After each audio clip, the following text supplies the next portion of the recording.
दोस्तों आदाब। एक बहुत मशहूर गीत है जिसे मुकेश ने गाया है। रास्ते का पत्थर किस्मत ने मुझे बना दिया, जो रास्ते से गुज़रा एक ठोकर लगा गया। इसी तर्ज पर एक रास्ते का मास्टर है जिसका नाम है दीप नारायण नायक। वो रहने वाले हैं पश्चिम बंगाल के आसनसोल के एक छोटे से गांव में, जिनको इस साल का दुनिया के 10 सर्वश्रेष्ठ शिक्षकों में शुमार किया गया है। अब आप समझ गए होंगे कि पूरे दुनिया में 10 ऐसे शिक्षक का सिलेक्शन किया गया है। उसमें हिंदुस्तान के पश्चिम बंगाल के आसनसोल के एक छोटे से गांव में रहने वाले दीप नारायण नायक का भी नाम आया है। और इस मास्टर को रास्ते का मास्टर कहा जाता है। तो आप ज़रा सोचें कि इसे रास्ते का मास्टर क्यों कहा जाता है। और इनका शुमार 10 सर्वश्रेष्ठ शिक्षकों में क्यों किया गया है, जो पूरे दुनिया का जो सीरियल बना है उसमें इनका नाम आता है। बात दरअसल ये है कि इनकी पैदाइश एक गरीब परिवार में हुई, जहाँ पर भरण पोषण की बड़ी दिक्कत थी। तो शिक्षा तो सोचने की बात ही नहीं। फिर भी किसी तरह से इनके बड़ी बहनों को इनके पिता ने 8वीं तक की शिक्षा ग्रहण कराई और उसके बाद उन बच्चियों ने अपने माँ बाप का हाथ बटाना शुरू किया। दीप के दिल के अंदर शिक्षा की मशाल जल रही थी। उसने इसे जारी रखा और 10वीं पास किया, वो भी अच्छे नंबर के साथ। उसके बाद इसने सोचा कि क्यों ना हम भी अपने माँ बाप का हाथ बटाएं। लेकिन एक सज्जन ने इन्हें प्रोत्साहन दिया और कहा कि नहीं, तुम आगे पढ़ो, मैं तुम्हें किताब मुहैया कराऊंगा, इस शर्त के साथ कि जब तुम पढ़ लो तो किताब वापस कर दोगे। और दीप ने इस शर्त को मान ली और इंटरमीडिएट किया। उसके बाद फिर उन्होंने आगे की पढ़ाई जारी रखी। वनस्पति विज्ञान में ग्रेजुएशन करने के बाद इनको आगे पढ़ने की हिम्मत नहीं हुई, तो उन्होंने एक प्राथमिक विद्यालय में शिक्षक के तौर पर कार्य करना शुरू कर दिया। और साथ ही साथ अपने बस्ती में अपने गांव के बच्चों को भी पढ़ाना शुरू किया। जहां तक हो सका उन बच्चों को किताब मुहैया कराते, और अगर नहीं होता था तो उसी में सबको पढ़ाना शुरू किया।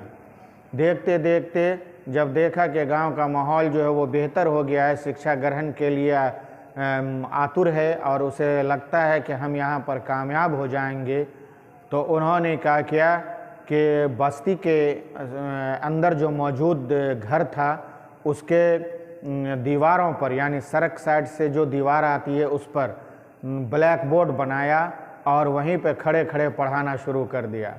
बच्चे भी पढ़ते और जवान भी खड़े होकर पढ़ लेते थे और बूढ़े को भी पढ़ते। और जिनको ऐसा लगा कि मैं कैसे सड़क पर शिक्षा ग्रहण करूं बच्चों के साथ, तो उनके लिए दीप ने उनके घर के अंदर के दीवार को ब्लैक बोर्ड बनाया और उस पर जो है वो पढ़ाना शुरू किया। साथ ही साथ जो फ्रेशर बच्चे को वो पढ़ाते थे उनसे वो एक कमिटमेंट करते थे कि तुम जो है यहाँ से पढ़ने के बाद अपने घर में मौजूद माँ बाप और अगर दादा दादी भी है तो उसे भी तुम शिक्षा दोगे, उसे भी जाकर इल्म सिखाओगे। इस शर्त के साथ वो पढ़ाते थे और बच्चे भी वही करते थे। ऐसा हुआ कि एक समय में दीप ने 3 पीढ़ी को पढ़ाना शुरू किया, एक फ्रेशर, उसके माँ बाप और उसके दादा दादी को। और देखते देखते वो पूरा गांव जो है वो आसनसोल का एक गुमनाम गांव, जो आज जो है दुनिया के में मशहूर हो रहा है दीप नारायण नायक के कारण, वो पूरी बस्ती जो है इल्म की रोशनी से फैज़याब हो गया। और इसी के नतीजे में दुनिया के 10 अच्छे शिक्षकों में दीप नारायण नायक का नाम भी शामिल हो गया है।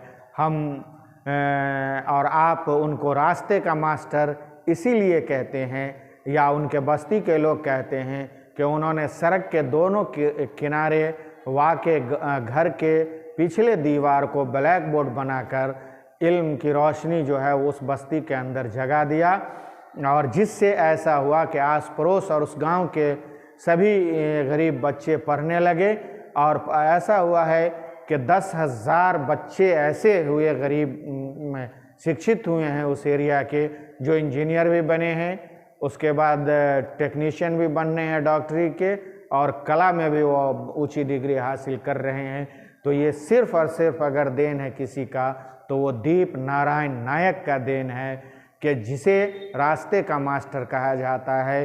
क्यों कहा जाता है वो भी आप समझ गए, और उसी के वजह से आज वो पूरे दुनिया में अपने छोटे से गांव, गुमनाम गांव की पहचान करा दी है। इसके लिए हम उनको दिली मुबारकबाद पेश करते हैं।